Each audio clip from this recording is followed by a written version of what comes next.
Good day, everyone. I'm Dr. Nicholas Valls. Today, we're going to navigate one of the most persistent and debated topics in our field, the choice of intravenous fluids.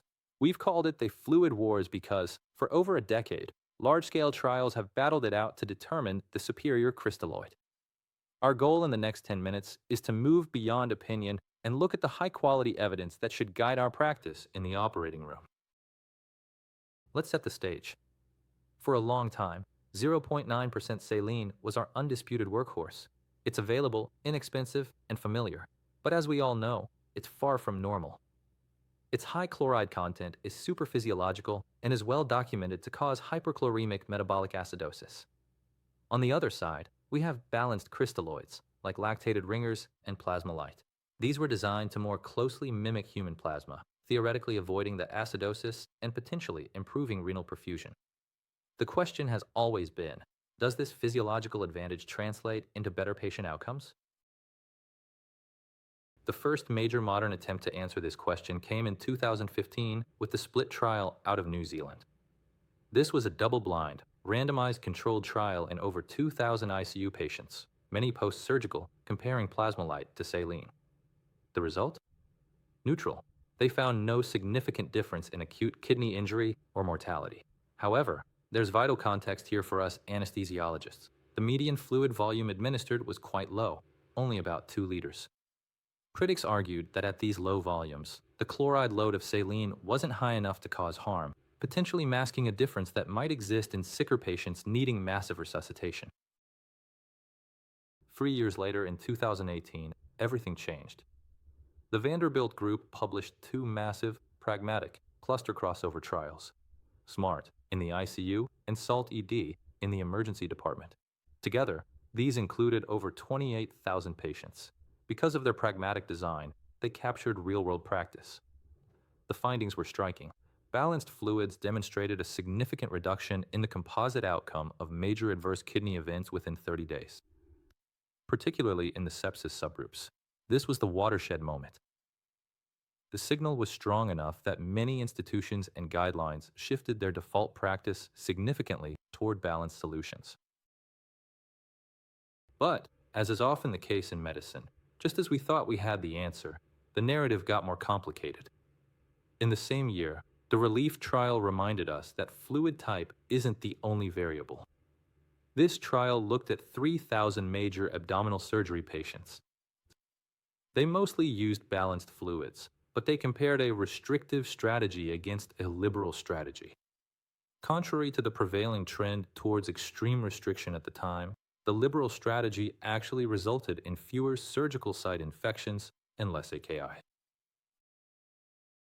By 2021, the enthusiasm for balanced fluids was high. Then came Basics from Brazil, a massive, rigorous, multi-center RCT with over 11,000 ICU patients. They compared Plasma-Lyte to saline. The result? No significant difference in 90-day mortality or AKI. This was a shock to many after SMART. Why the difference? One hypothesis is the study design. Basics also tested slow versus fast infusion rates. It's possible that slower infusion rates allowed the body to handle the saline load better, mitigating its negative effects compared to the bolus-heavy approach often seen in pragmatic trials. A year later, in 2022, the PLUS trial from Australia and New Zealand corroborated Basics. Another high-quality, multi-center ICU trial with 5,000 patients. Again, they found no significant difference in mortality or AKI between balanced fluids and saline. These 2 large trials, Basics and PLUS, suggest that in a general, diverse ICU population, the type of crystalloid might not be the primary driver of outcomes that we once thought it was after the 2018 data. Briefly, I also want to mention Classic and Clovers, published in 2022 and 2023 respectively.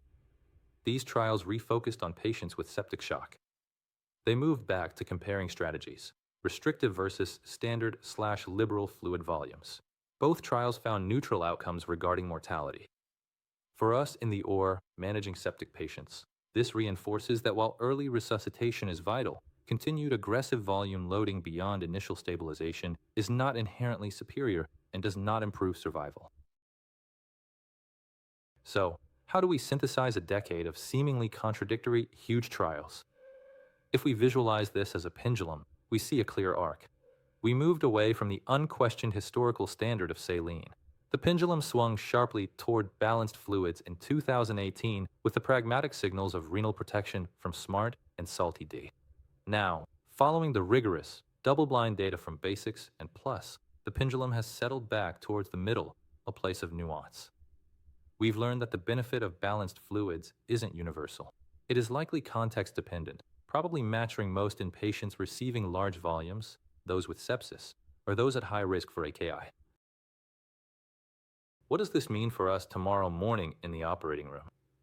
Here are my clinical takeaways based on this decade of evidence. 1. Balanced fluids are a reasonable and perhaps superior default. Given their physiological composition and the potential signal for renal protection in high-risk groups, using lactated ringers or Plasma-Lyte as your baseline makes sense, especially for major cases where volumes might exceed 2 liters or where AKI risk is present. 2. Don't fear saline. 0.9% saline is likely perfectly safe for routine, low-volume, short-duration cases. The data doesn't support abandoning it entirely. 3. Strategy over type. Never forget that fluid volume and your overall hemodynamic strategy are just as important, if not more so, than the specific bag you hang. 4. Personalize. Finally, we must move back to personalized therapy, guided by hemodynamics, lactate, and the specific clinical context remains paramount over any blanket protocol. Thank you for your attention.